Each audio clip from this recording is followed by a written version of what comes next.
The sister Buffy's convinced she's always had. Now, Starting to figure out what's wrong. Buffy will find out her memories may not be real. You're not my sister. Get off me! An all-new Buffy.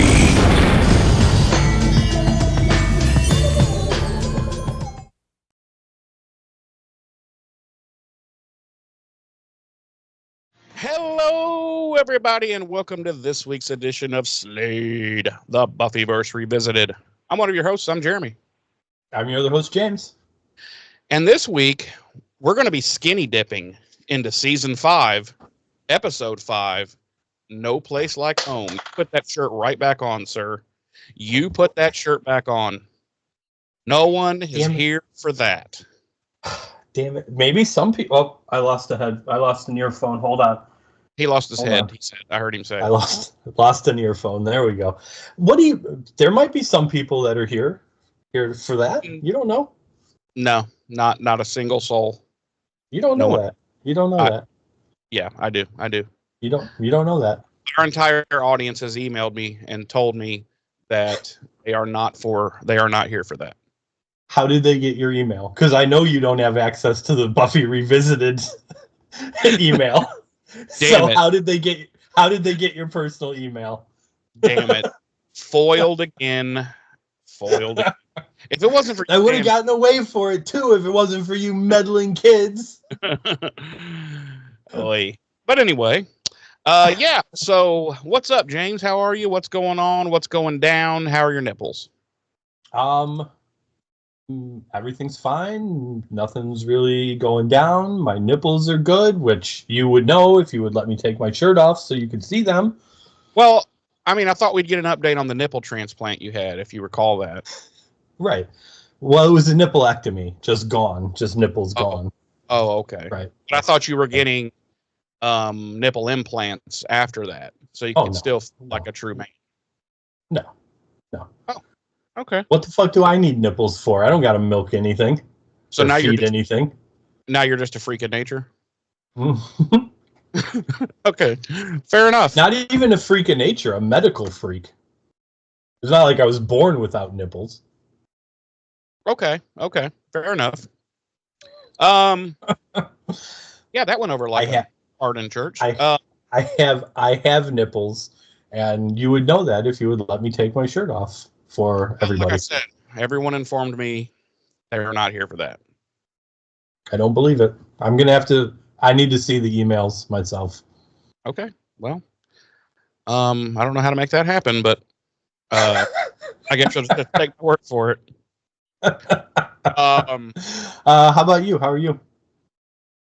I'm good. Same shit, different day.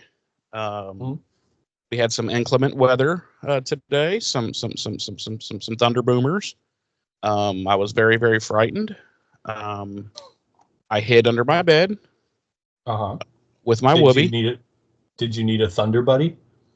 No, I had my whoopee, and so okay. I had that, and so I just cried and held myself under the bed, and then after the thunderstorms moved out, then I came on out, and here we are. We're here podcasting.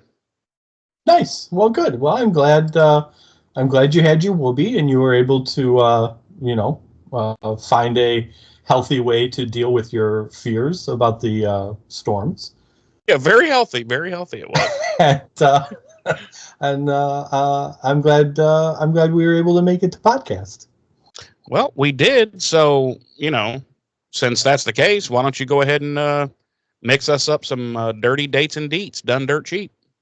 That I will. As previously stated, we are skydiving into No Place Like Home, the 5th episode of our 5th season of Buffy the Vampire Slayer, and the 83rd episode overall. Written by Douglas Petrie and directed by David Solomon. Our original air date was October 24th, 2000 on the now defunct WB network. Our cast, as always, includes Sarah Michelle Gellar as Buffy, Nicholas Brendan as Xander, Allison Hannigan as Willow, Mark Blucas as Riley. Put that sign down, you son of a bitch! Emma Caulfield as Anya, Michelle Trachtenberg as Dawn, James Marsters as Spike, Anthony Stewart Head as Giles. Our guest stars this week include Claire Kramer as Glory, Charlie Weber as Ben, Revil Izyanov as the Monk, and Christine Sutherland as Joyce. You really should change the Riley equals Bupkis sign to Riley equals straight up murderer. Heinous murderer. Yeah. Heinous murderer. Yeah. By Or the way, just like, I'm sorry. no, go ahead, by the way. I was just going to say, good job, just blowing the cover of the character's name. Yeah, you know what I'm talking about now. Oh wait. Yeah, I mean, oh well, like, so when I edit this episode for the video and you say that and then I go like that the first time, I'm just gonna do one of those zoom in circles and then I'm gonna have text over it that says that's just James. No, you're not gonna do any of that. No, I'm not. No, You're not gonna do any of that. I'm not gonna do any of that. You know what? Maybe now I will, just to spite you, to spite you. Nah. Maybe. You never know. You never know. You never know. You never know. I had to do extra editing for. I did it earlier today, as a matter of fact, for the season premiere episode, which of course everyone's already seen. I had to do extra editing for that because of our bit at the beginning. Oh yeah. And I was like, shit, why did I even have this idea? You're right. Right. Wait a minute. I just gave myself, because like I don't have to do any extra work for that on my end for the audio. Right. But, I was like, shit, I just gave myself extra work. Yeah. What the fuck am I doing? I thought I signed a new contract. This is horse shit. This is bullshit. Our Nielsen rating for this week, 4.1. Wow, we are dropping in the ratings. Oh, well, no, actually, 4. No, we went way up. We went Like, up. We went up. We went up. Way up. 4.1 in the ratings, ranking it 8. Episode 4 was like 3.4. 3.4. Yeah. So we went way up.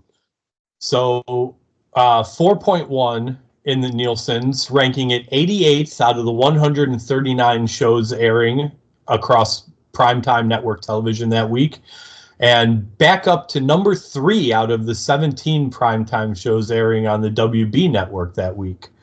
How could a 4.1 not put them in the number 1 slot? Holy shit. That's a good question, because the season premiere was a 3.9 and that put them in the number 1 spot. Number 1 spot. Wow. So, yeah. Just to dig into the weeds a little bit here, Nielsen waiting wise. Wilson waiting wise. So, like I just said, No Place Like Home aired on October 24th, 2000, and that was followed by 2 weeks of repeats. Oh. Halloween and Fear Itself. So they aired, not 2 weeks of repeats, 1 week of repeats. So the following week was Halloween, and they aired Halloween and Fear Itself in the normal Buffy time slot. Oh, back to back. The Nielsen ratings for those 1.9 and 2.3. Well, hopefully that fucking told them, because it's not the producers fucking call to do that. That's the stupid ass fucking network. So maybe, hopefully, if there is a higher power, Lord Odin, whichever executive at WB made that call, hopefully they died in a fire that night. So, Halloween got the 1.9, and that made it the 100, and that scored it 113 out of 138 primetime shows airing across the networks that week, and 16 out of the 17 primetime shows airing on the WB for that week. And then Fear Itself garnered, which aired right after that, garnered the 2.3, and that brought it in at 108 out of the 138 net primetime shows airing across network television, and number 11 out of the 17 shows primetime shows airing on the WB for that week. So even reruns, or arguably two of the best episodes of the series, Yeah. where people were like, nah. Well, I know this is always a thing with broadcast television, and it still is. But I have always said, when you're on a current season of a television show, there is absolutely no excuse for running at any point running reruns until the entire season has been broadcast. Like shit. Even during holidays, you don't think? Fuck no. Because who's around? When do you, like, especially back in the day, when was TV consumed more than on holidays when everybody was, out of work, out of school, Yeah. And actually these ratings probably prove that more than anything. But I think the prevailing theory at the time, and even still now, was probably like, well, it's a holiday. People aren't going to be watching TV. They're going to be doing holiday things. And no, their theories are wrong. It's been proven for 50 fucking years that you just read Nielsen ratings, I just don't believe in you run fucking reruns when you're on the current, you're currently in a season of something, it's right, stupid, right. Aggravating. Well, my synopsis this week reads, Buffy learns more about her sister Dawn when a menacing force finds its way to Sunnydale, and Buffy's mother falls ill for no apparent reason. No. What do you mean, no? That was last episode, or 3 episodes ago, or she fell ill a long time ago. Like, not in this episode. Like, that's just not at all valid, or, like, if it had said something like, and Joyce continues to be fucking, fucked up, or whatever, I'd be like, okay, but they're like, she falls mysteriously ill. It's like, yeah, 5 episodes ago. Anyway. Mine's similar in the opening for sure. Mine says Buffy learns more about Dawn after she discovers a mysterious orb linked to a group of monks being pursued by an incredibly powerful force named Glory. No, it doesn't say that. It doesn't say that. But it is her name, bitches. Spoilers! Oh, we don't give a fuck. We're giving spoilers. Ah! Okay, do that again. Do that again, but this time go like this. No, thank you. Damn it. It's not going to happen.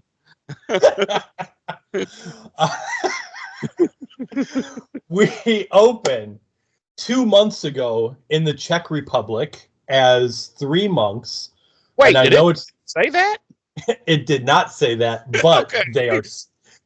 they are speaking Czech. How the fuck do you know that? I read the script. Oh, okay. But that doesn't mean that they're in the Czech Republic.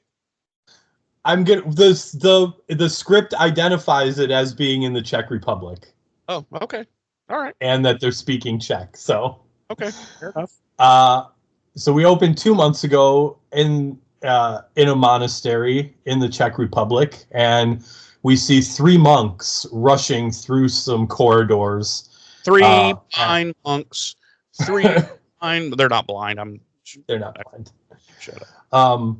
Rushing through the corridors of the monastery as something is clearly chasing them, and they get to a room where a little ritual has been set up, and they slam the door and lock it behind them, and they commence their ritual. And as they're finishing their spell, we see a light kind of take off into the air as the door implodes into the room.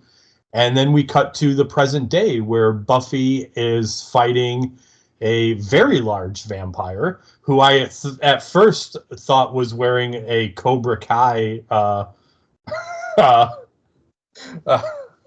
It was whatever, Johnny Lawrence on steroids. it was Johnny Lawrence, yeah. But no, like it had a little like yellow circular pad on the vest and then the big one on the back. I was like, is that a Cobra Kai? What are they called? Geese? Yeah, gi. I'm like, yeah. I'm like, is that a Cobra Kai gi? You're like, that is so gi. I was like, oh man, that is so gi.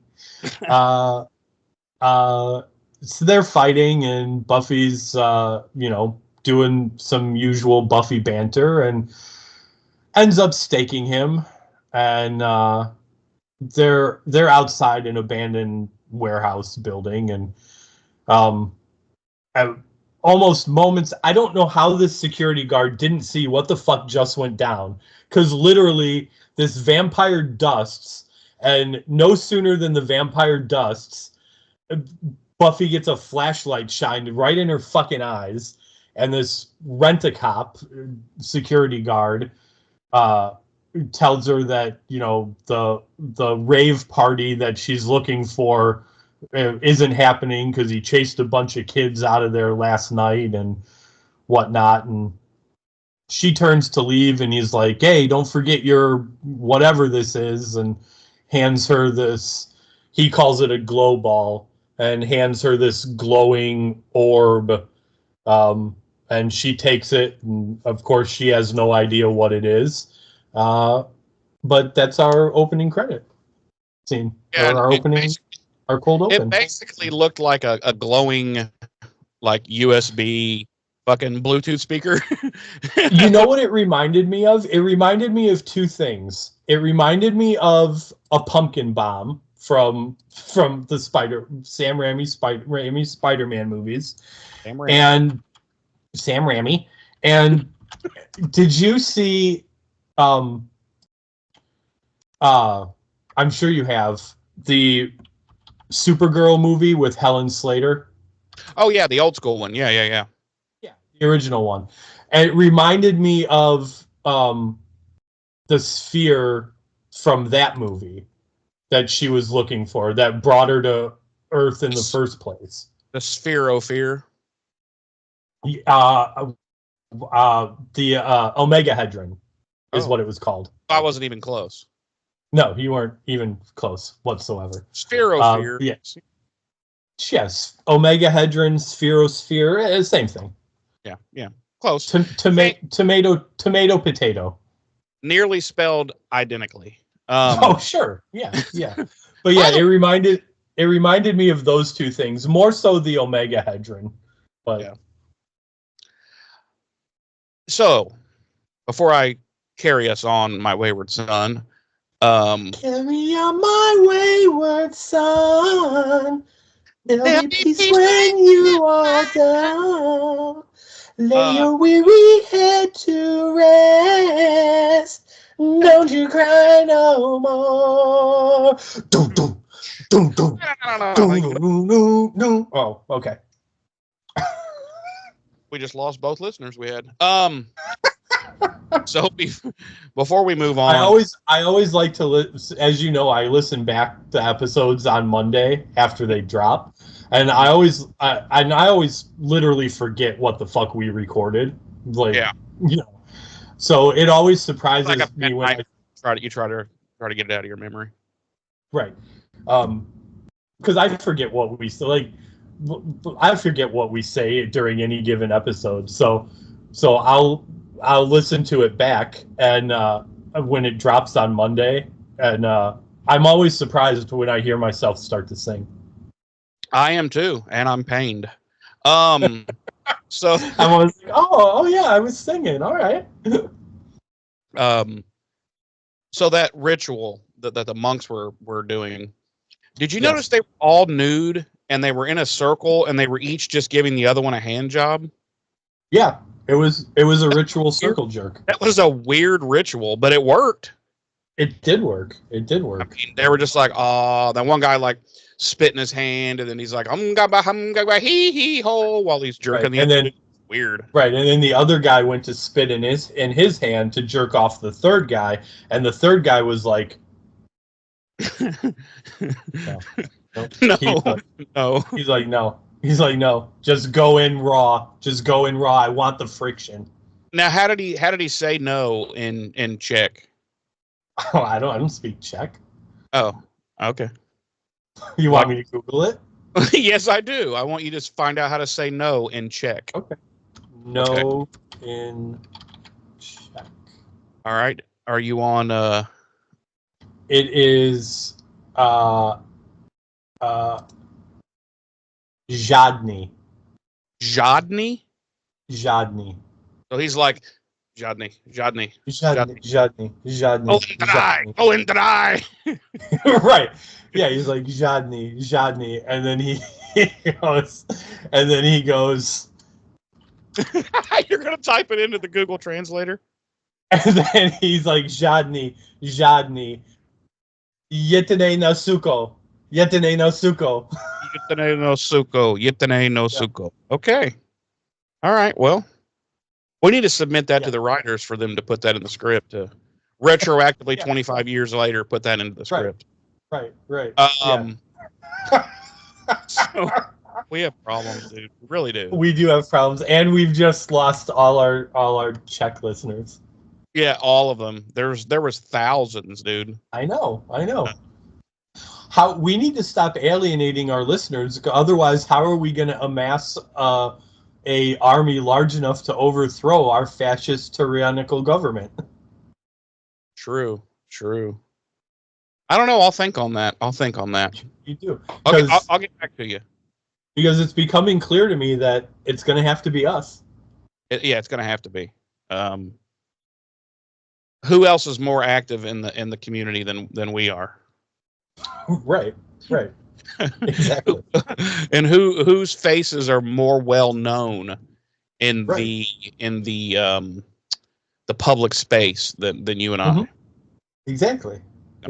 It's gonna have to be us. Yep. All right, so we cut to the next morning, and Buffy is making a pretty damn good-looking fucking breakfast. I'd eat it. Fuck yeah. I mean, it's like, damn.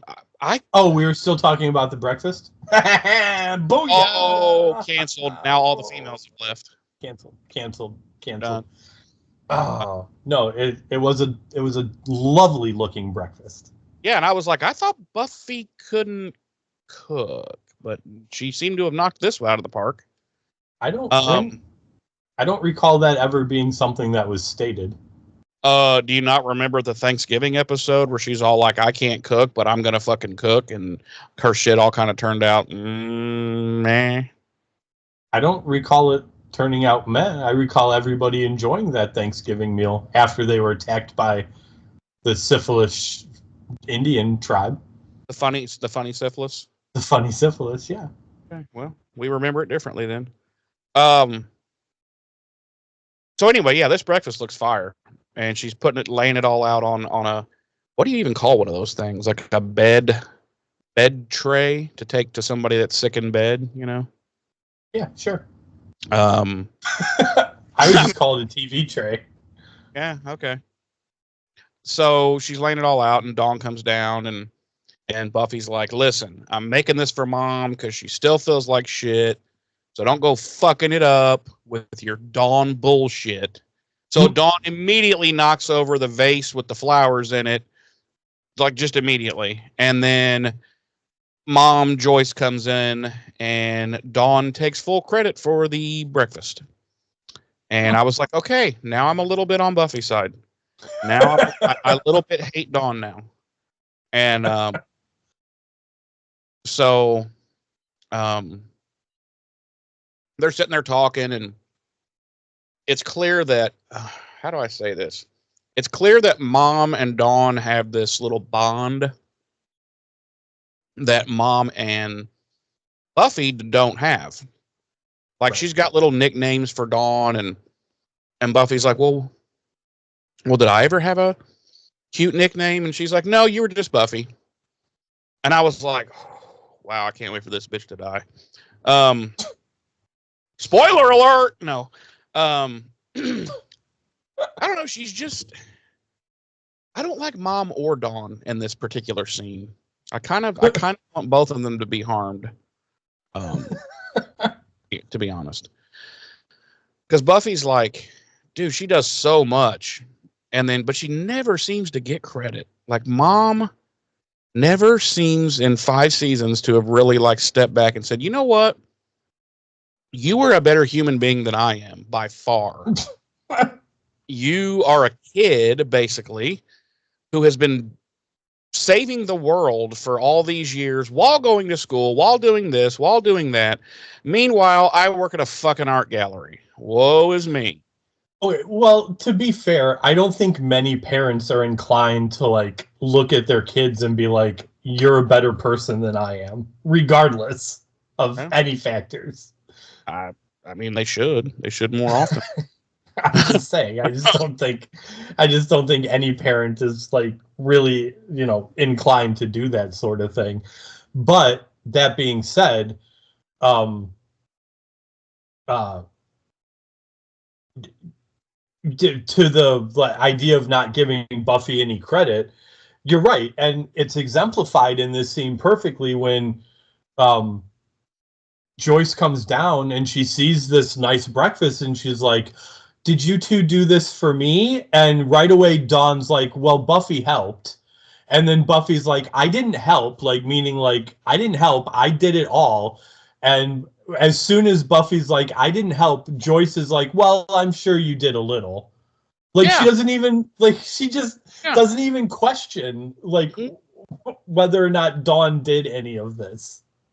Yeah, like she could have gave a wink to Buffy, like, hey, I know you did this, but let's let the kid, but no, she's just right there in Dawn's camp. And I don't know. I love Christine Sutherland, but I hate Joyce Summers. Like, I hate her. Anyway, so at one point, Mom was like, hey, isn't this Mr. Giles' big day? And Buffy's like, oh, yeah, the official opening of the store today. Yeah, it is today. And she's like, well, you go. And Buffy's like, well, okay, but we need to go to the doctor soon and find out what the hell's going on because, Mom's still having these headaches and yada, yada, yada. And she's like, so I want you to just, chill on the couch, eat this breakfast, watch TV, take it easy. Don't be doing anything. And then Dawn's like, oh, yeah, but you can read my such and such report. And then I got these games and da-da-da. And Buffy's like, bitch, you're coming with me. So she takes Dawn along so that Mom can have some kind of relaxation, I guess. So then we cut to the magic box. And, oh, my God, do I love this scene. Buffy walks in, Dawn's behind her. I've never seen a moment like this in television, if I'm being honest. And it is fucking flawless. Buffy walks in. She walks to the edge of where the steps would go. A couple of steps would go down into the main part of the store. About 30 feet away stands Giles in this big, tall, purple fucking wizard hat. And he's got like this big purple wizard robe on. And he's standing there beaming, just as proud as can be. And she comes to a dead stop and is just looking at him, stone-faced, and he's just beaming.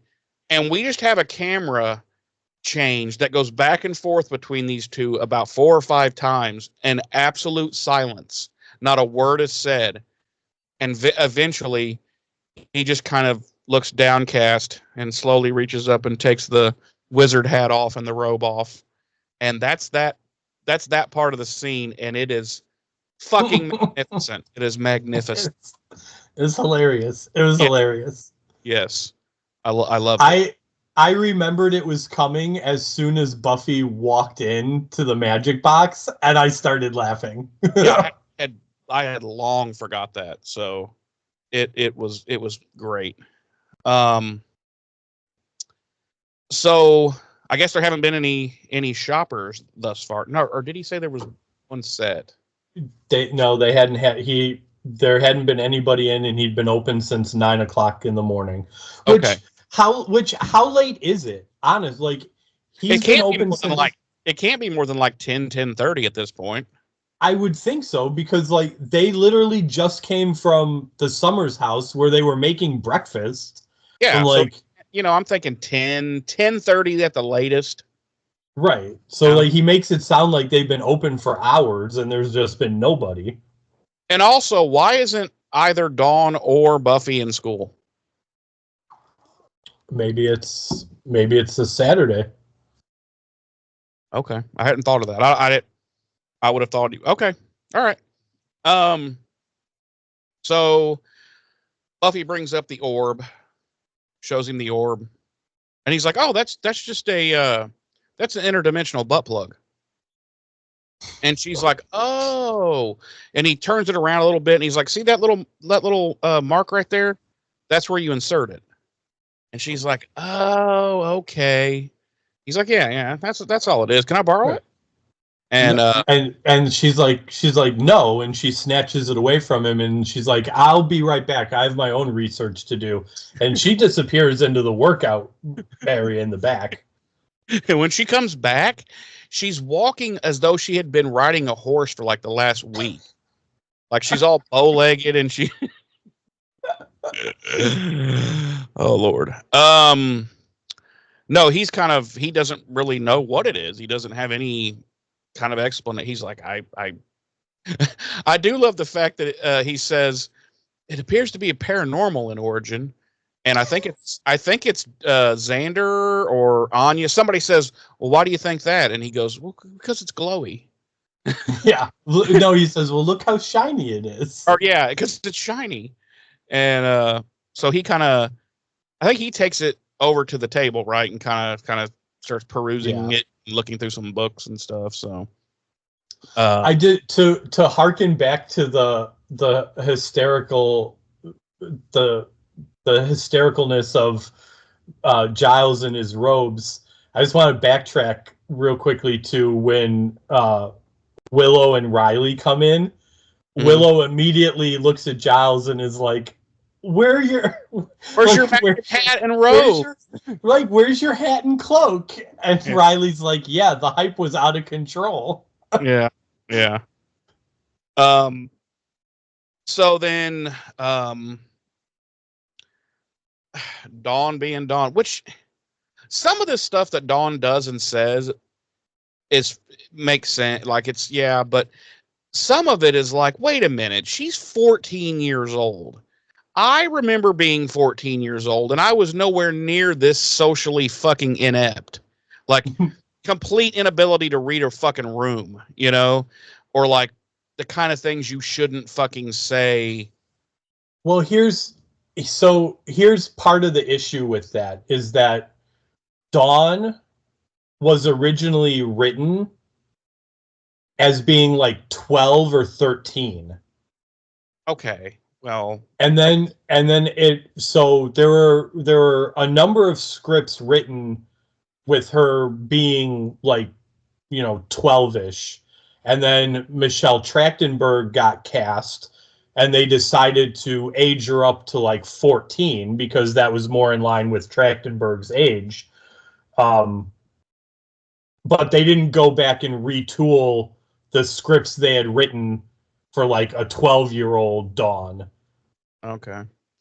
All right. Well, because she just blurts out how Buffy doesn't want Riley going with her to patrol because she doesn't want to have to quote, babysit him and blah, blah, blah, blah. So she just basically shits all over Riley and Buffy.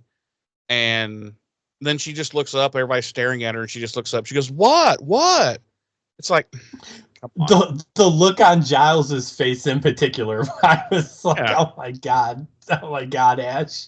Yeah, but it's just like, I don't know. I feel like even at 12, okay, whatever. I'm not going to beat this dead horse, but It just seems silly to me. So, um, so she sends Dawn packing. Well, they're going together.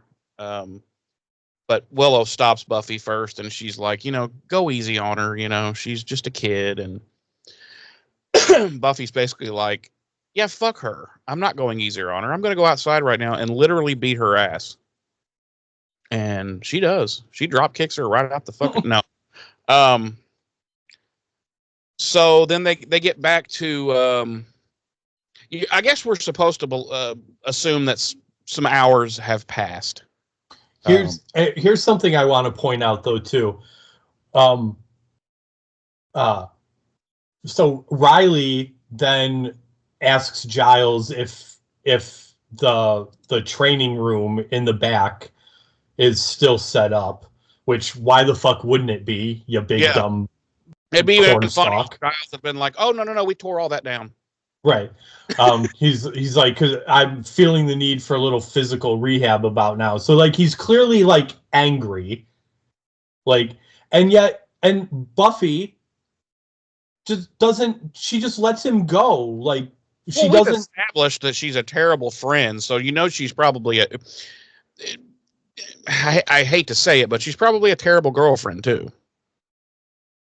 Yeah. I mean, and that's kind of what I was getting at. Like, and here's the thing, like, they want us, but obviously we're supposed to like move past the whole Buffy and Angel thing to an extent at this point.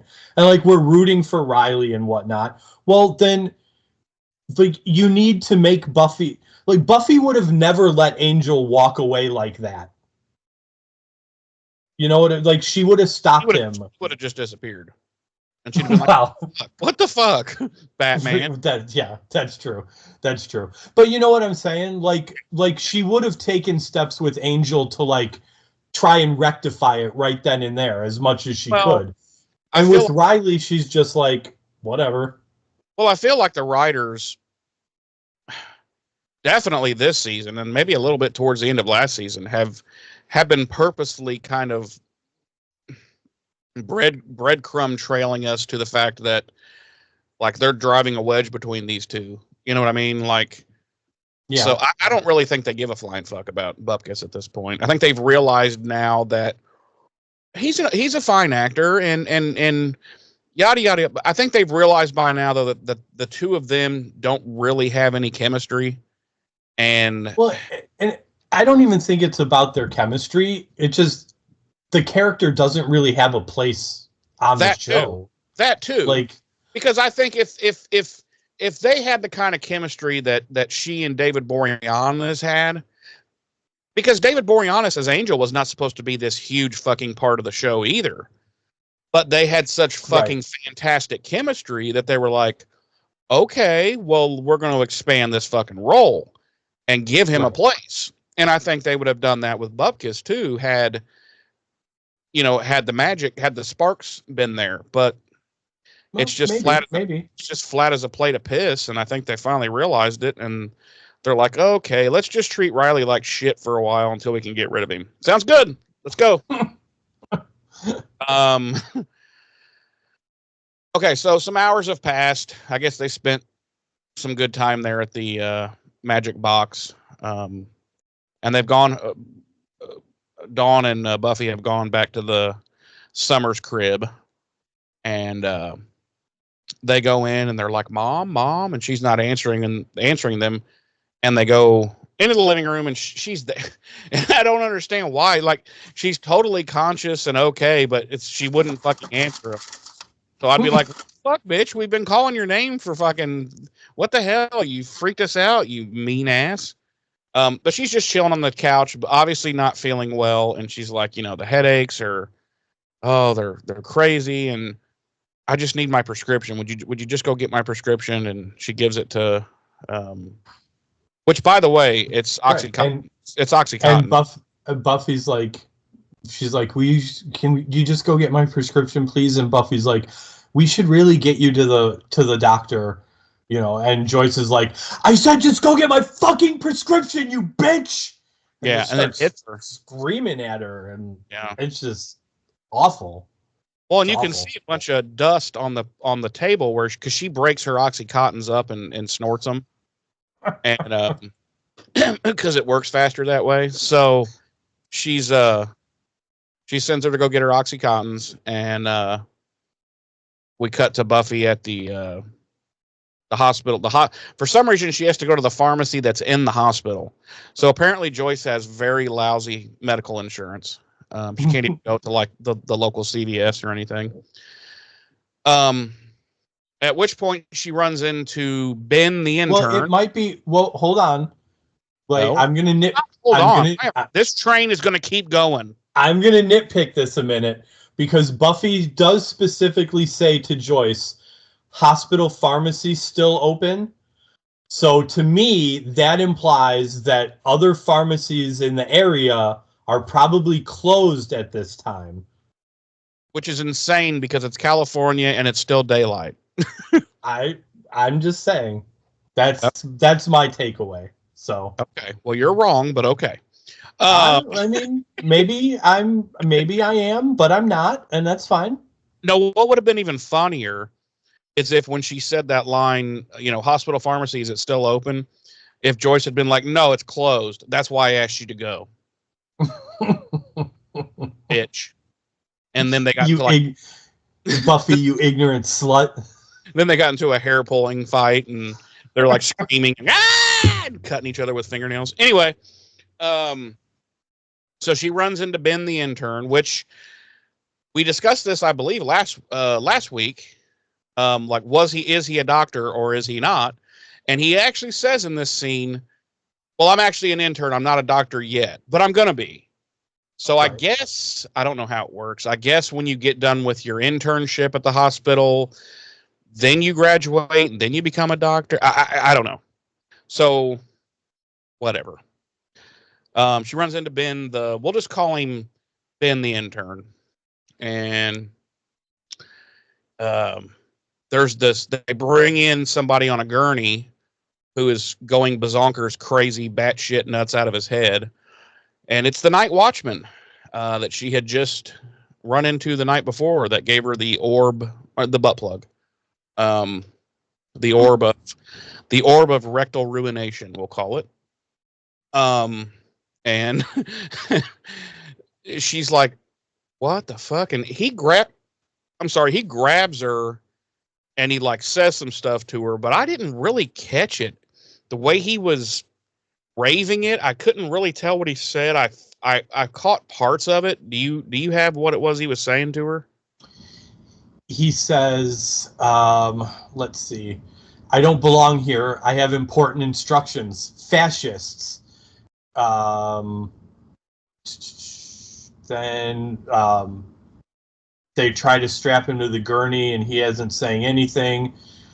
And then he looks at Buffy and he says, they're coming at you. Don't think you're above it, Missy. They come through the family. They get to your family. And that's it. Then they drag him away on the gurney. Yeah, and then, well, the last thing he says to her is he goes, Nanu, Nanu. And she's like, right, yeah, got you. I got you, bro. I got you. Right. She's like, she does this. She's like, I'll be back for you. Right. I bet you there's a whole bunch of people that have no idea what Nanu, Nanu means. Probably not. Anyway, so that obviously kind of, wrinkles her cookies. So, we cut to what is apparently the same abandoned warehouse that Buffy was at, the night before, but now we're on the interior of it. Right. And one of those monks, it is one of those monks from the beginning, isn't it? Or is this a different monk?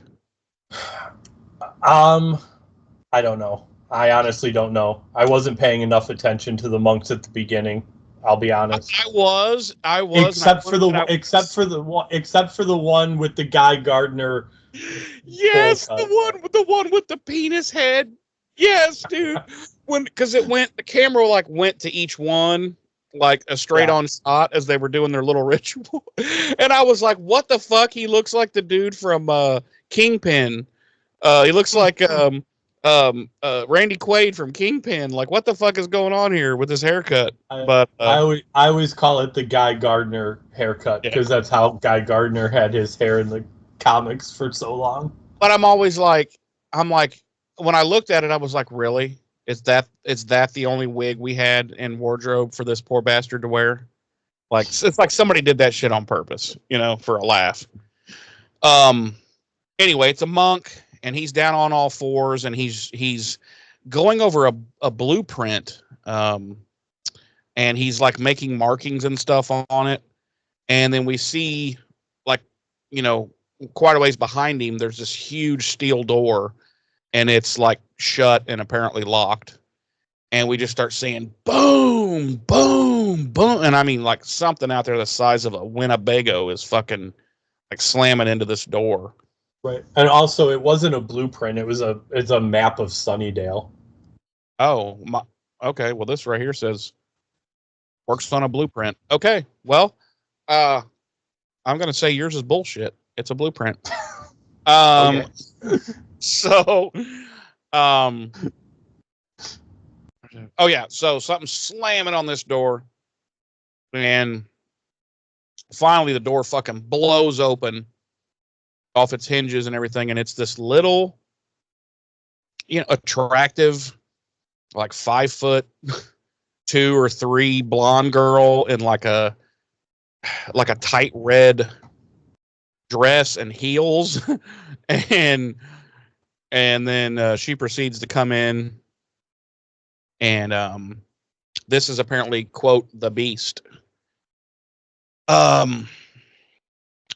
So she gets the monk, and she proceeds to start torturing him because she needs information about the key and where is the key. And of course, she says a lot of things in this scene, basically that she hates being here, and she's like, not just here in this town, but here on this planet, in this mortal coil, and yada yada yada. She's like, she's clearly like unhinged. And you see there's another security guard that she has like chained up behind her and the monk that she's torturing. Mm-hmm. And he basically says, I won't fucking tell you shit.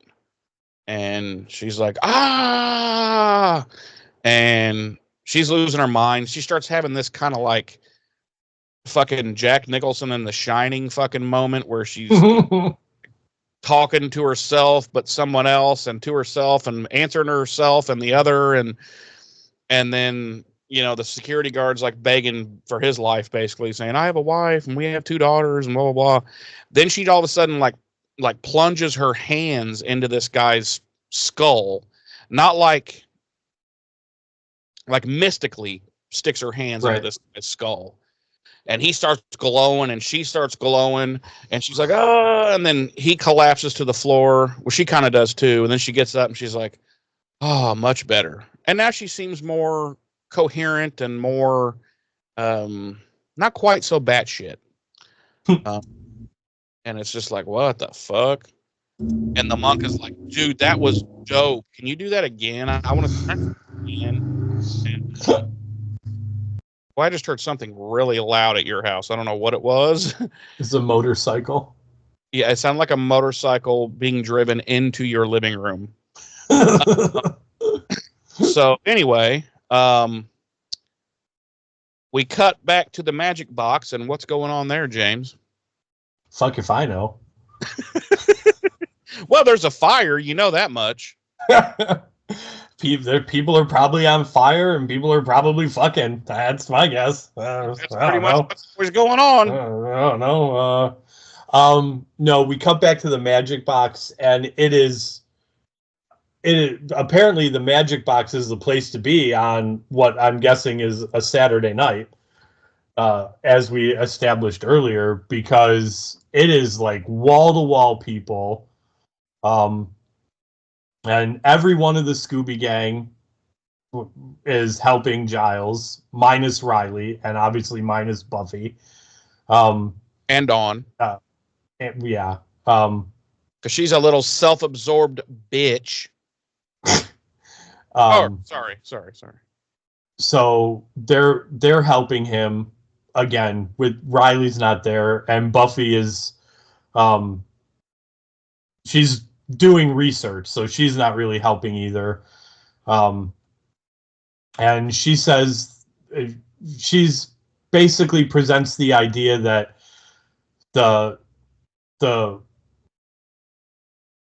when the night watchman who had gone crazy said to her, they come at you through your family.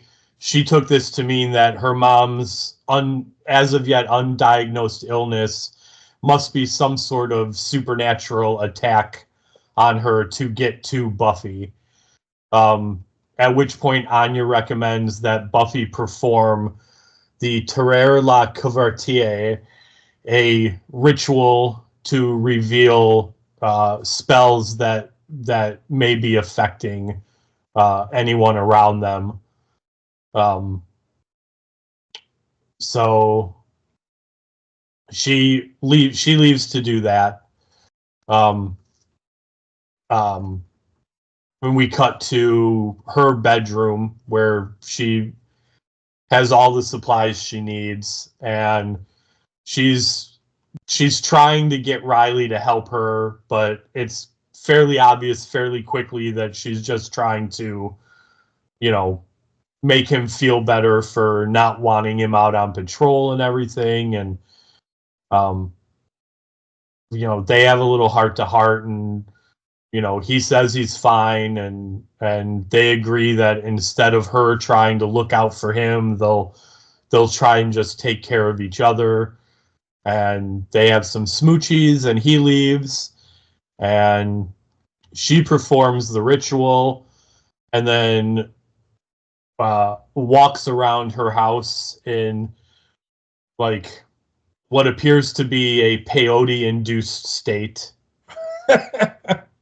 No, like the camera's all like, in order to convey the idea that she's within this spell, the camera takes on like a 1970s home video footage quality. Almost like an 8mm camera or something, kind of like. Right.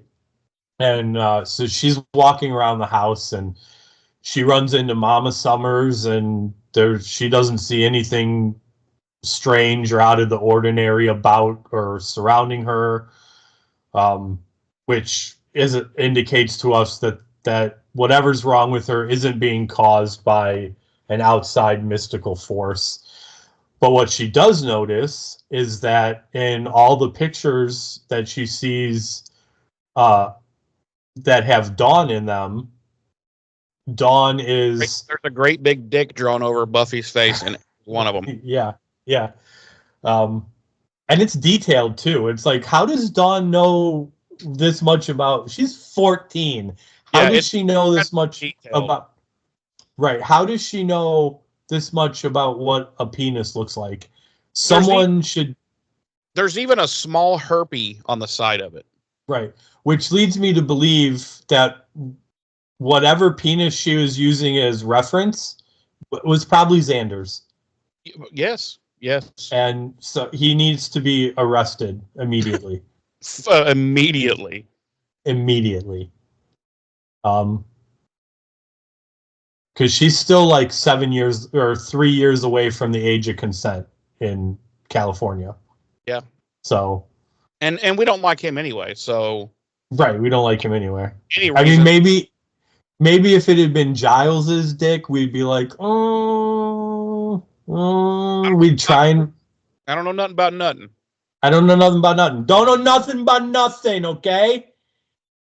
No, that's wrong. God, what is wrong with us?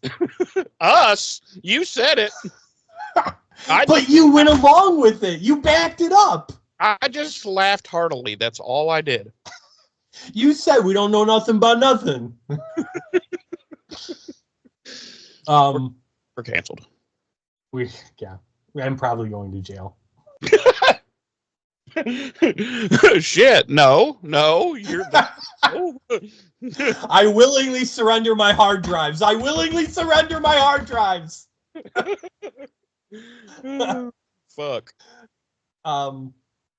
No, she sees that any picture that has Dawn in it, Dawn is Marty McFlying out of the picture.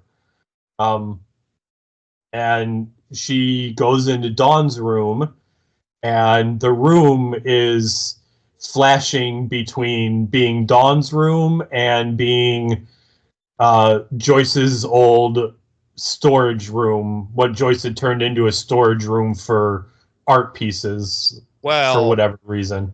It was also a horror dungeon. Sure.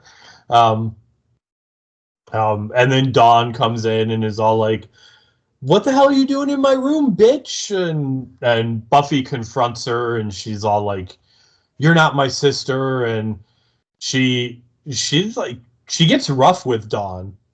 Like, yeah. Like she grabs her and pushes her against the wall. There's a weird aura around Dawn.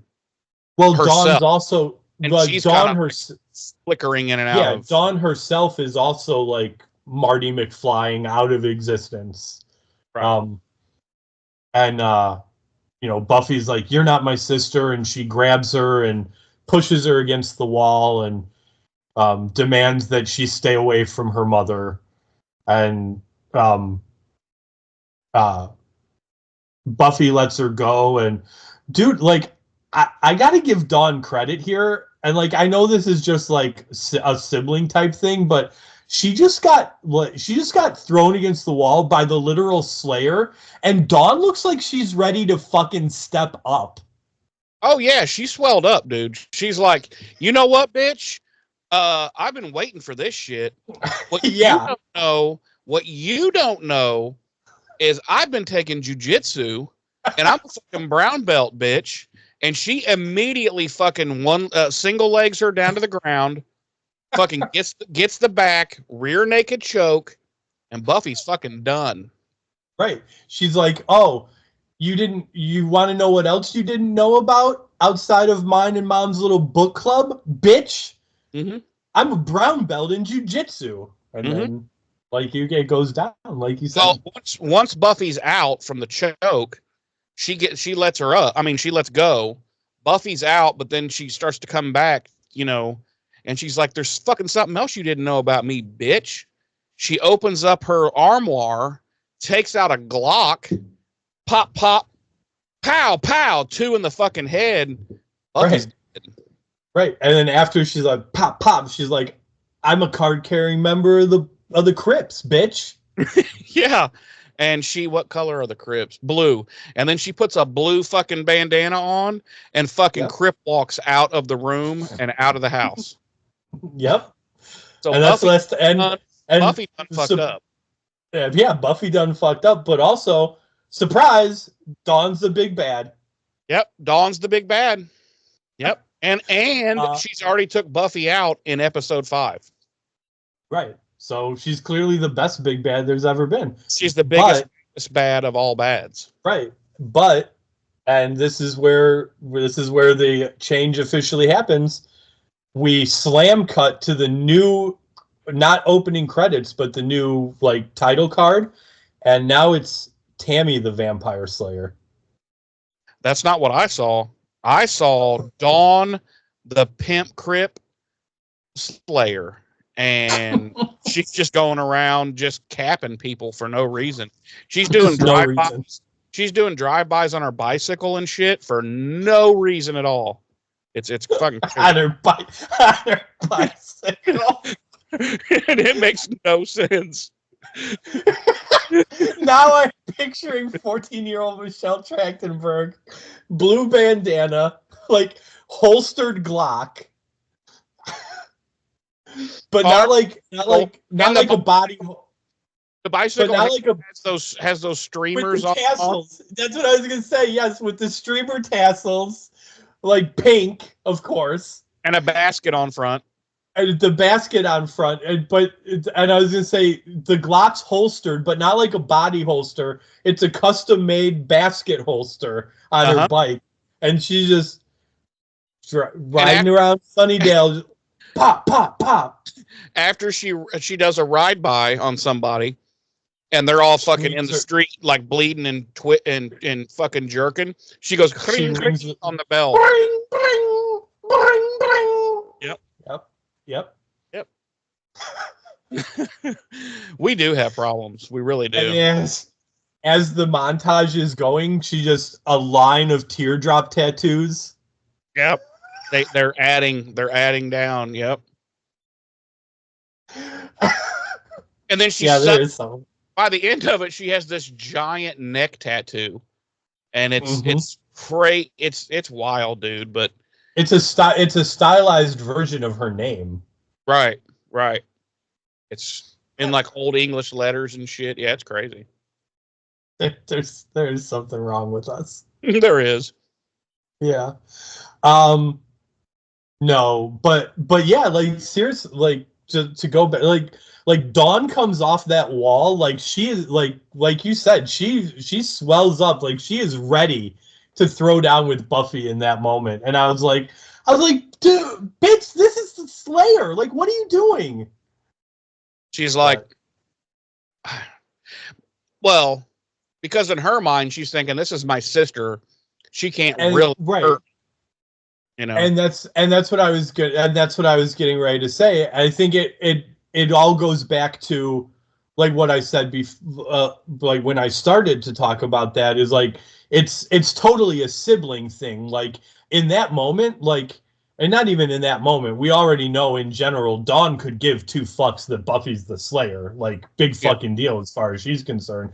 But like in that moment in particular, like that thought wasn't even in her mind. All that was standing in front of her was her bitch ass older sister who just hurt her, and she's about to fuck up her world. Yeah, she's about to try out some of that jujitsu she's been training.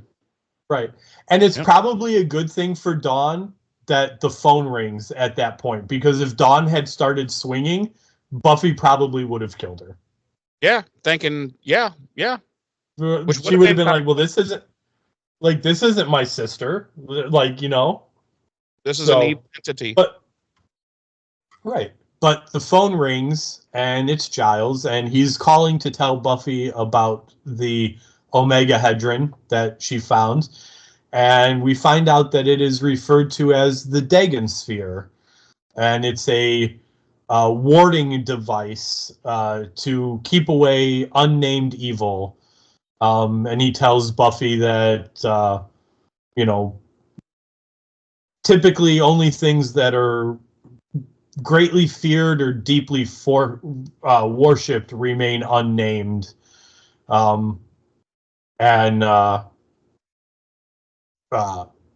Meanwhile, we see that behind him, the magic box is still just like wall-to-wall customers. Yeah, you can't even. She can't even hardly hear him over the phone because there's so much fucking racket going on there. So, they hang up, and she tells Dawn that she's going out, and as she moves past Dawn ominously says to her over her shoulder, "Do you really think I care that you're the Slayer?" And they both turn to face each other, and Buffy asks, what is that supposed to mean? And I forget what Dawn said. She doesn't say anything. She just kind of goes. She's just staring at her, and she just goes like that. Right. And then and then that's when Buffy's and that's when Buffy's like, "I'll be back in an hour." And that's when Buffy's like, "Okay, so you're obviously a mystical demon, but I'm going to leave you here with my mom while I go. I got to fuck off." Right. So Buffy's like, "I'll be back in an hour," and Dawn's like, "Mom will be home soon." And Buffy's like, "I'll be back before she is," and she leaves. And I'll let you have this scene because I know you love Spike, and I'm sure you like this scene a great deal. What happens when Buffy leaves her home? Well, Spike's standing out there, and he immediately decapitates her with a sword. And he wins the prize. No.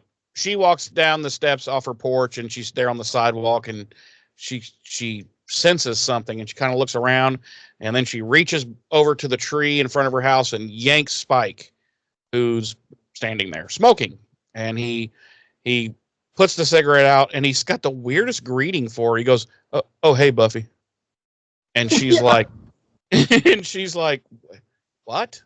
Like, and he's like, she's like, what the fuck are you doing? And he's like, what? I just fucking passing through, you know? He's like, your house is in the middle of between things and other stuff. And I had to walk by. And she's like, you know what? I don't have time to fuck with you right now.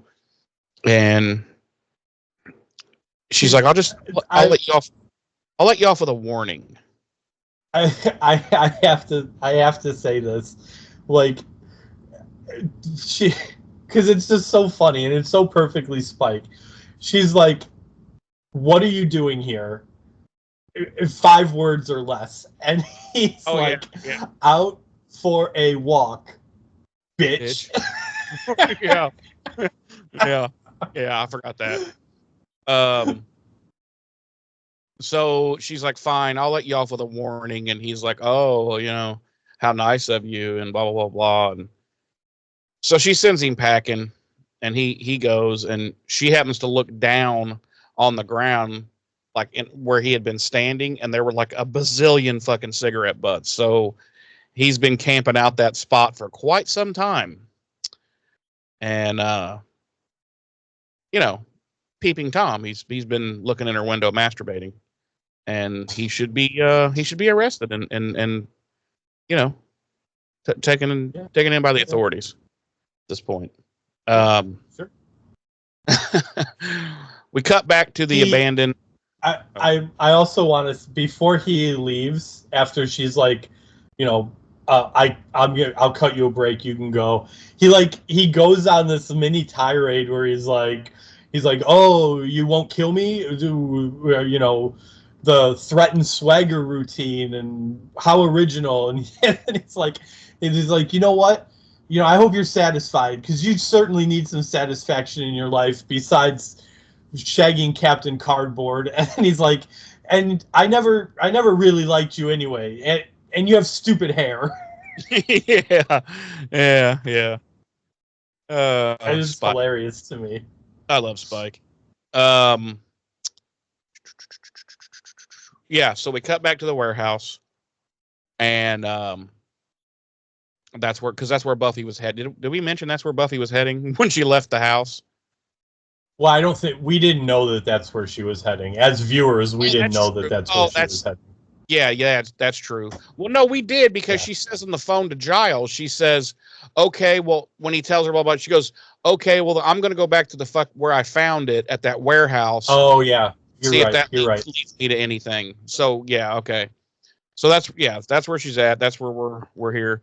She easily, like, takes a little, there's a perfect crowbar waiting for her apparently there at the gate, and she uses that as a lever to, like, rip the chains off. And I'm to get to the gate, and I'm like, wait, remember at school when she would just do a Slayer jump right over the 8-10 foot fucking fence? Like, why didn't she just do that? But so she gets in, and she's, you know, moving around inside the place, and she sees the monk tied up to a chair and everything. So she goes running over there, and she's undoing his bindings and whatnot, and talking to him. She's like, you know, blah, blah, blah. And one of the things she says is, she's like, I do this a lot. It's okay. I know. And she's like, and the best thing is, and at this point, Glory's trying to sneak up behind her, and she spins around and gets Glory by the throat and says, I'm not stupid.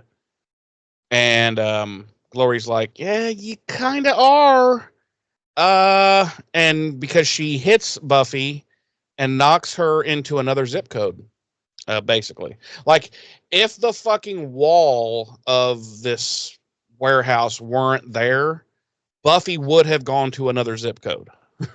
Like, she hits the fuck out of her. And And I'm presuming, because it looks like it, even after she smashes into it, like this is a concrete wall. Oh yeah. Oh yeah. Yeah. And like, If it was just like a sheetrock wall or something, she was going through that bitch. yeah. And the damage that Glory does to that wall with Buffy is like significant.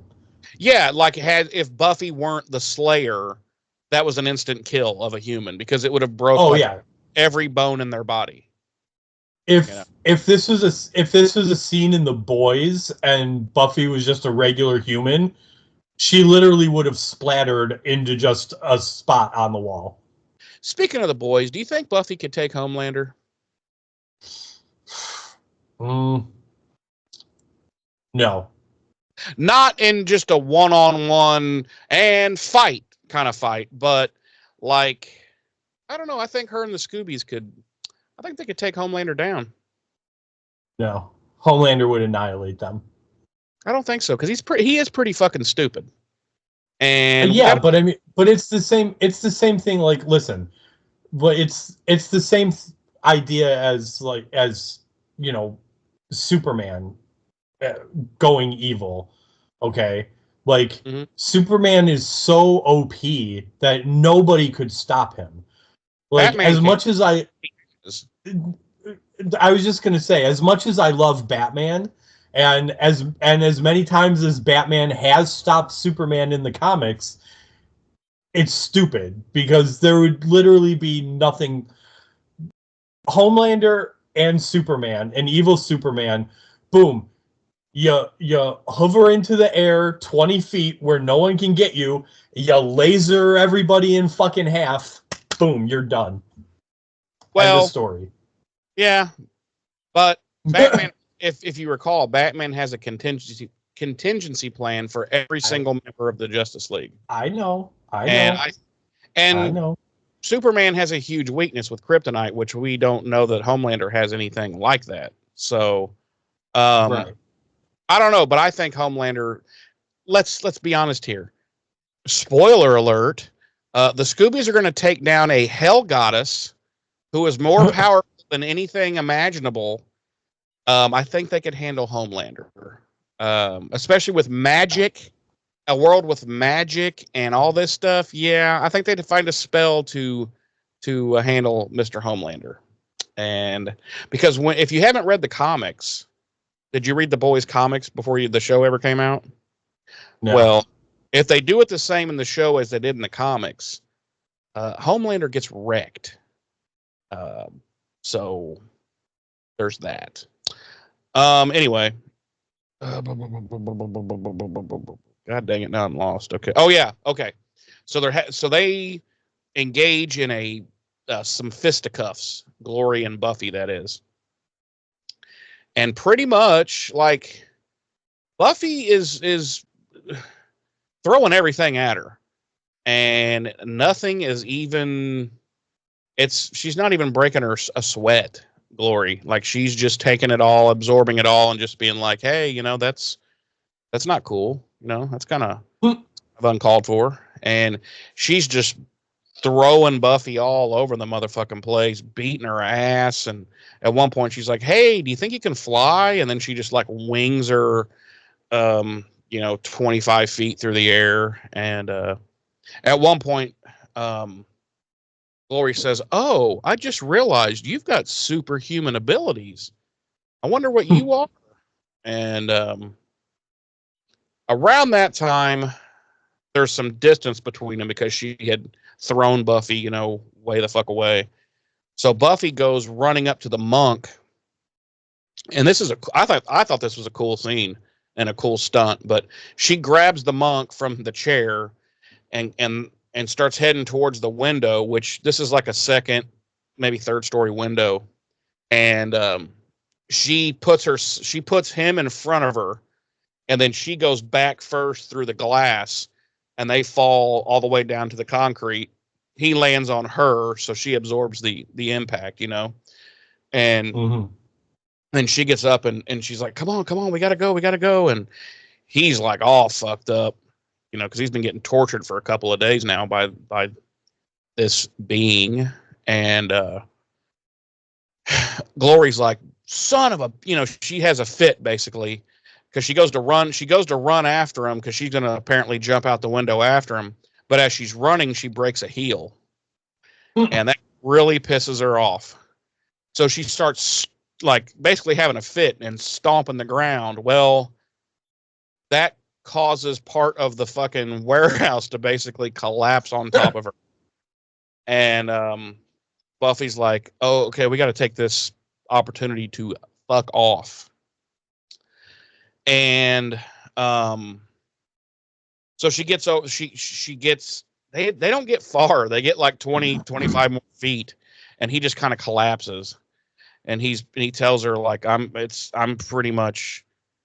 fucked. And she's like, all right. So she just finishes him off. She just snaps his neck and walks away. Oh, am I, is that the wrong show? I'm sorry. No. Yeah, so the building collapses on her. They go a little bit further. Then we cut to the magic box, which is now closed. And Giles and Willow and Xander and everybody's like sitting around on tables or at the table, like just exhausted, man. They're all just spent. And except Anya. Anya's back behind the cash register, counting all the money, and she's like, whoa, we sold out of what was it? Was it crystal balls? Crystal balls, yeah. She's like, we sold out of crystal balls, and those sell really well to the noobs, so you should buy more and raise the price 10%. She's like, I'll make it 15. And she's like, wow, this cash register looks like a bird's nest. It's just full. And she's counting money and everything. And Giles he goes, Anya, and she just keeps talking. And he's like, Anya. And she finally stops, and he's like, do you want a job? And she's like, okay. And he's like, all right, let's talk shop tomorrow. For today, let's just chill. And because at one point, I think it's Willow, she says, oh, my feet hurt so much. And Xander's like, well, I'll see your feet hurting and raise you some lower back pain. And so yeah, they're all wiped out. Then we cut back to the Buffy and the monk has basically collapsed, like I said, not too far away from the building. And she's questioning him, and he lays it all out. I don't have all the lines like you do in front of you from the script and stuff, but I'm going to give it in a nutshell. Yeah, go ahead.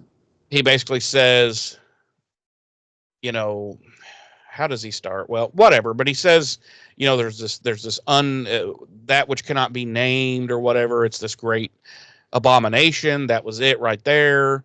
It's here. It wants the key. And she's like, well, what the fuck is a key? Where's the key? He's like, you got to protect it. And she's like, okay, I'll protect it, but where the fuck is it? And what the fuck is it? And he's like, the key has existed for, eons, and it was pure energy. He's like, but then this fucking hoe bag found us, and we didn't have any choice. So me and my brethren, we did a spell basically and turned this energy into a human. And we had to be sure that the Slayer would protect it at all costs. So we sent it to you in the form of basically Dawn. And she's like, what? And he's like, yeah, but she is an innocent in this. She knows nothing. She just thinks she's Dawn, your sister. She has no idea she's any type of mystical anything. And he's like, you must protect her. She's an innocent. And she's the key. And, blah, blah, blah. And that's why we sent her to you. And she's like, but all my memories and blah, blah, blah, blah. And he's like, well, we created all that shit for all of you. And she's like, well, undo it. I didn't agree to any of this. But that's when he basically says she's an innocent. She doesn't even know, and she must be protected from this fucking abomination. And so that really gets Buffy in the feels. So then the monk dies, and we cut to Buffy getting back home, and she walks in, and Dawn and Joyce are sitting there on the couch together watching TV. And when Dawn sees Buffy come in, she she's still upset from getting manhandled earlier and all that stuff. So she gets up and leaves and goes to her bedroom, and Buffy follows her up, and she's apologizing to her and everything. And Dawn isn't really accepting it, and she's like, God, you always do that. You never accept apology, just like.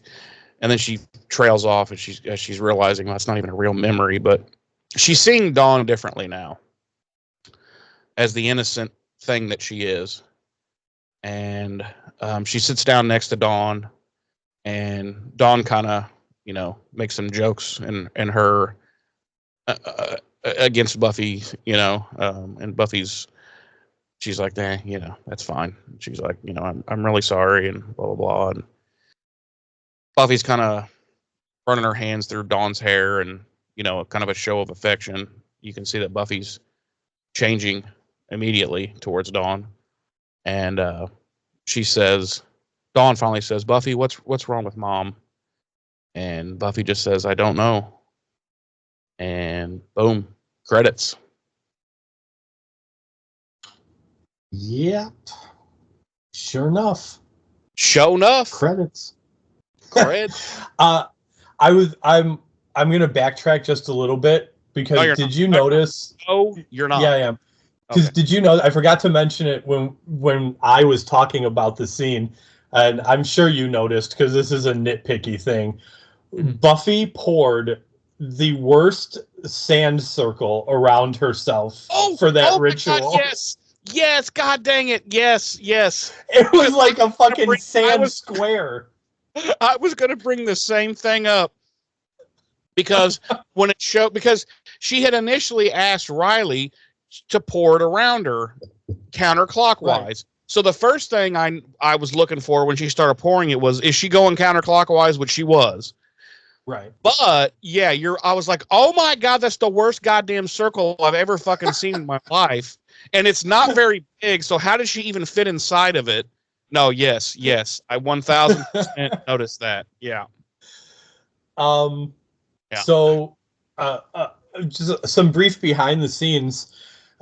In the United Kingdom, this episode aired right after 9/11. So they cut out the scene where the room collapses on Glory. Oh, okay. Yeah, weird, but seems necessary, but whatever. Yeah. Speaking of Glory, the actress Claire Kramer, when she was a child, was the mascot and spokeswoman or spokesperson for Wendy's. Oh, she pretended to be. They pretended she was Wendy. Yeah, pigtails and all. Now she is actually. I've seen her. I've not met her. I've seen her in person a couple times because she currently makes the convention rounds, hosting convention panels about just anything, or. Well, it's usually the panels where they have other famous people come out talking about, whatever. So, yeah, I've seen her. But it can just be any panel for any fandom. Yeah. Okay. Yeah, I've seen her a couple times now at C2E2 hosting you should go panels. Up and be like, Glorificus! And you just go towards her. You're gonna just run. You're going to engage in battle.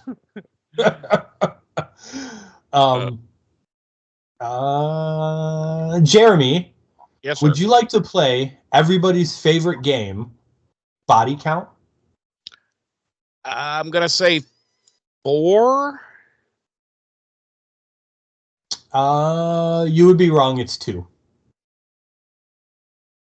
It's definitely just a vampire. It's definitely just a vampire.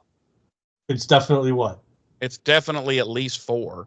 The 3 monks at the beginning, the monk who dies in Buffy's arms.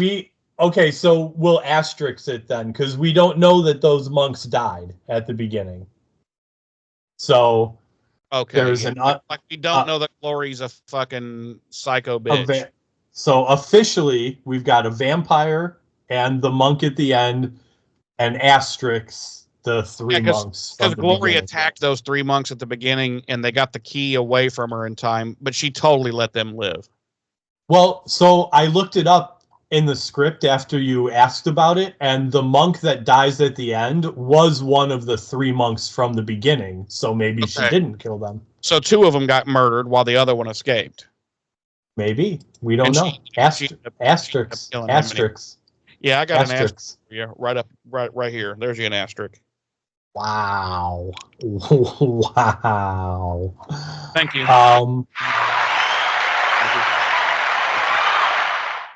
No one's applauding that. No one's applauding that. Our music this week, just our original score as composed by Thomas Dick Wanker. Jeremy. Yes, sir. Would you please tell me and our legion of fans how many check monks do you give this episode on our sliding scale of 1 to 5? I'm probably about to shock the shit out of you. It's a 5. Okay. This is a 5, and not only is okay. If you remember, I've always said I only give 5s to episodes that I consider must-watch episodes. Mm-hmm. And I believe this is absolutely a must-watch episode for many reasons, not the least of which is that we finally, well, Buffy at least, and us as the audience finally discover what and who Dawn is, and that we're not being gaslit by fucking Arg. And plus we get introduced finally to the big bad for the season. This is a very meat and potato episode. I don't think there's anything egregiously wrong with it. I think everything's pretty tight. Everything's pretty well written. I think Glory is very well cast, and I think she's great throughout this season. It really got me in the feels with Buffy and Dawn there in that scene at the end. It was a really well done scene, and then the scene with her getting aggressive with Dawn, that hit me in another type of feels. And it's almost like as he explained when the monk explained it, what she was and who she was, and that she's an innocent and she must be protected and yada yada yada.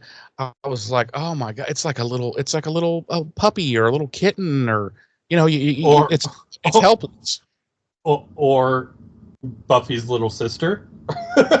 I don't really like kids, so I'll equate it to a little puppy or a little kitten. So, but I'm just saying it got me in the feels like it did Buffy when she discovered, like, oh my god, this thing is innocent. It's being hunted. I have to protect it, And it really got me. There was a couple of scenes that really got me in this episode, and for the other reasons I've said, and the fact that I consider this a must watch, because I mean, this is Dawn's origin story. It's got to be in the must watch, list. And Glory is the first. I would consider Glory the first big bad that is truly like a very dangerous threat.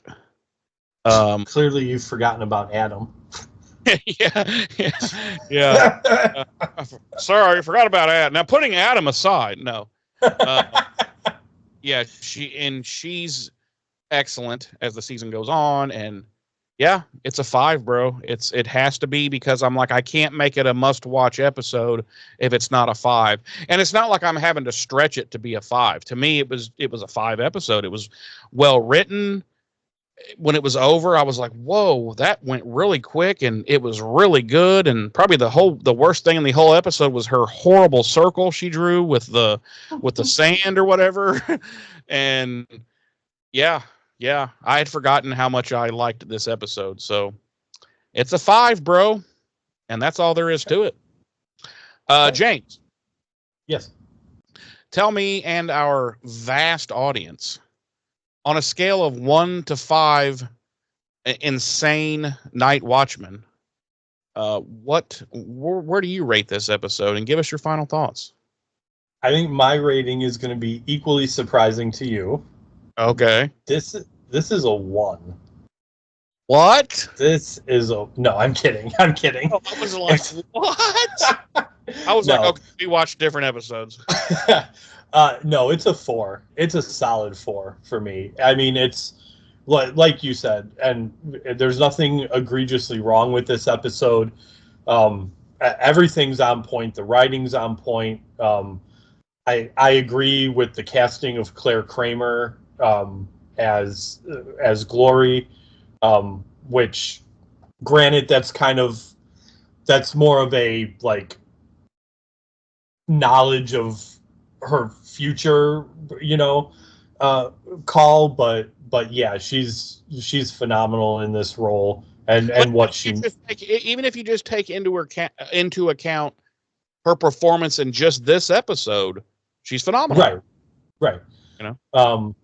So yeah, and I'm right there with you. Like the scene when Buffy attacks Dawn got to me. The scene where Buffy and the monk are talking about what Dawn is got to me. And then that end scene with Buffy and Dawn got to me, because I think we might have had slightly different takes on that scene, in regards to when Buffy is saying to Dawn, why can't you just accept an apology? You've been that way ever since. And she like cuts off. To me, that was Buffy kind of realizing or accepting, or I don't know how you want to put it, that even though these memories, even though Dawn isn't what she thought Dawn was, she has these memories of Dawn, and Dawn is her little sister. Yeah. That's what my take on that line and that delivery was. Okay. Yeah, I mean, I just don't I don't think there is anything egregiously wrong with this episode. I think what takes it from a 4 to a 5 to me is the fact that it's the 5th episode in, and we're just finally getting some of this meat and potatoes, as you said. But also what does elevate it to a 4 is where we've got an answer about Dawn, which realistically they could have spread that out further through the season. Yeah. Even till the end of the season, really. Right. So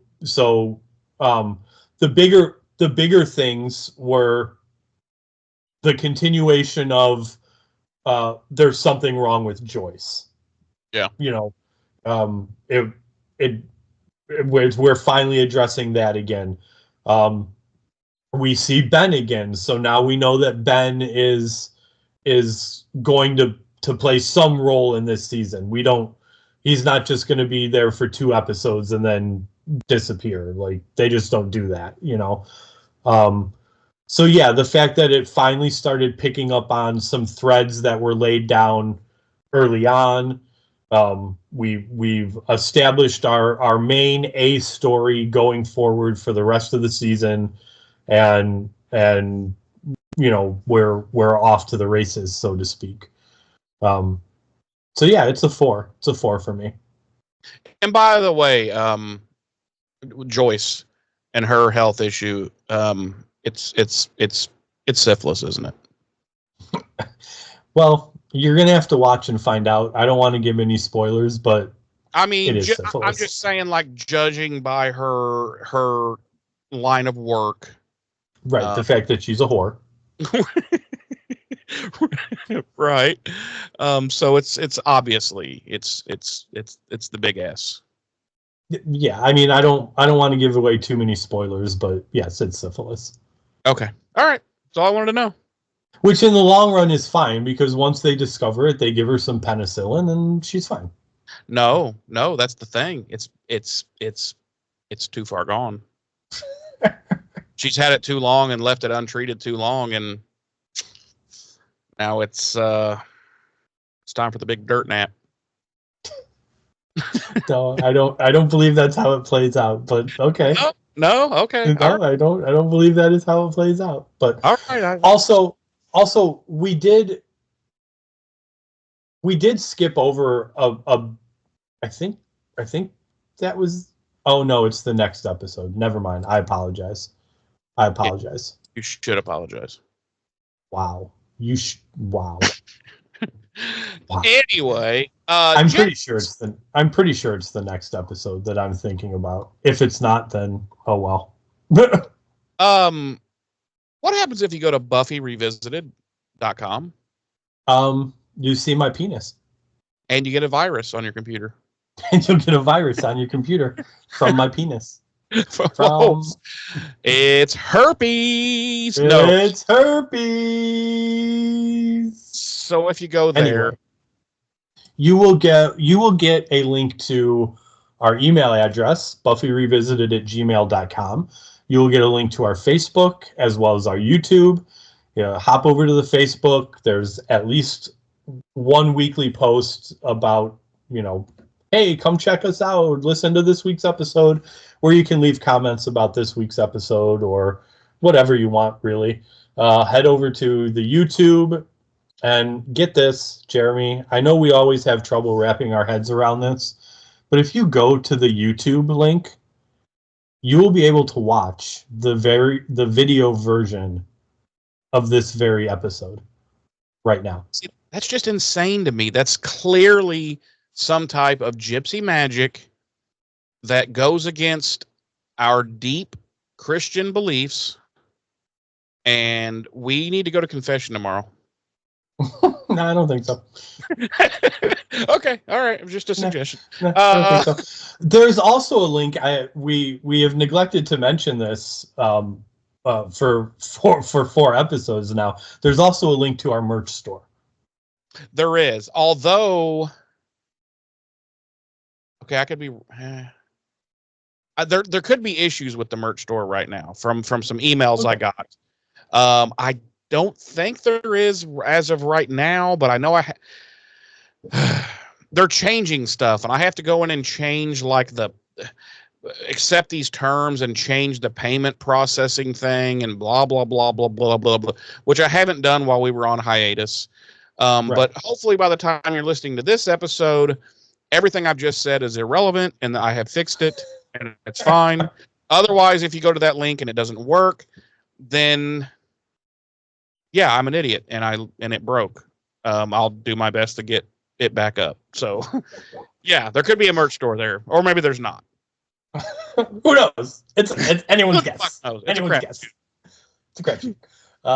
Yeah, so that's what'll happen if you go to BuffyRevisited.com. Find us, email us, leave us comments, or don't, whatever. Or stalk us. Stalk us. Email us. Let Jeremy know that there are people out there that want to see my nipples. Not even one. All right. Well, I there's got to be one. There's got to be at least one. No, I'm sorry. Email us, comment, about my nipples, please. Oh, Lord. Let's prove Jeremy wrong. Thanks for joining us this week, everyone. We look forward to next week, which next week is season 5, episode 6, Family. Yes. And spoiler alert, it's about werewolves. So, counter spoiler alert. No, it's not. that all being said, I've been one of your hosts. I'm Jeremy. I'm your other host, James. Ta-ta.